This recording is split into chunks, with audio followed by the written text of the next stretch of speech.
Con Pietro Lazzarotto al termine della partita, gran difesa, ma poi alla fine insomma la forza dei rossoblu si è vista.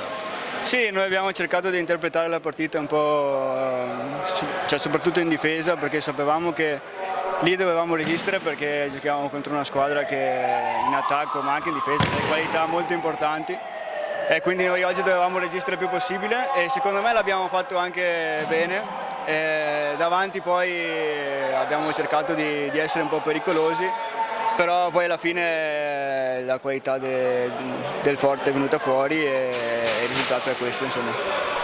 Comunque un risultato di 7-4 che vi conferma insomma, nella zona buona della classifica, un Sandrigo che sta viaggiando, mi pare di aver capito, insomma, in linea con quelli che erano i progetti.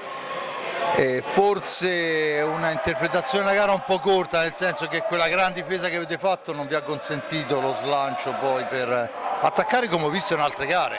Sì, poi ovvio che di squadre come il Forte nel campionato non ce ne sono tante, quindi questa è una partita molto, molto particolare e noi o andavamo in vantaggio e riuscivamo a tenere la partita in vantaggio, però loro hanno grandi qualità e hanno fatto dei gol sui tiri da fuori, dove noi potevamo difendere un po' meglio, però è andata così e dobbiamo ragionarci su e pensare alla prossima.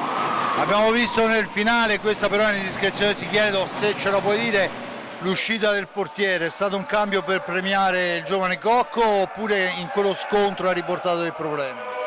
Ma sicuramente secondo me è stata un po' la combinazione delle due cose. Innanzitutto Matti ha subito uno scontro che gli ha fatto male e in secondo luogo certamente bisogna premiare anche Christian perché lui si impegna come tutti durante la settimana e ci mette sempre il 100%, quindi è giusto dargli anche l'opportunità a lui. Ecco. Al momento qualificatissimi per il playoff, adesso c'è questo rush finale.